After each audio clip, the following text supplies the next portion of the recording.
Раноградинарството во Струмичко ќе доцни дури и цел месец. Од поплавите кои го зафатија регионот минатиот месец, водата и понатаму лежи по нивите. Раноградинарите тврдат дека не постои начин како да се исцрпи водата од нивите за да излезат од нив и подготват за престојното земјоделско производство. Како ќе се снајдете? Како ќе извадите водата? Само ќе се повлече.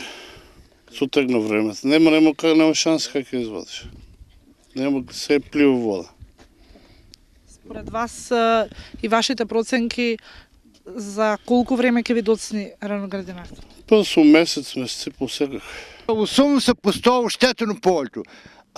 Не се памне таква поплава да е имало тука. Подземните води ще се дойдени. Таа нива тука од 55-та година купана, стария пред години и половина не е памне толкова да подбрано. Не се памне во живото. Сите подземни води са тука дојдени и најголемо проблем е што запира општественото земјиште дека имаше канавки своевремено, сега нема ни една канавка. Дека ќе доцни пролетната сеидба, тврдат и од општинската комисија кој се уште ги проценува штетите од поплавите.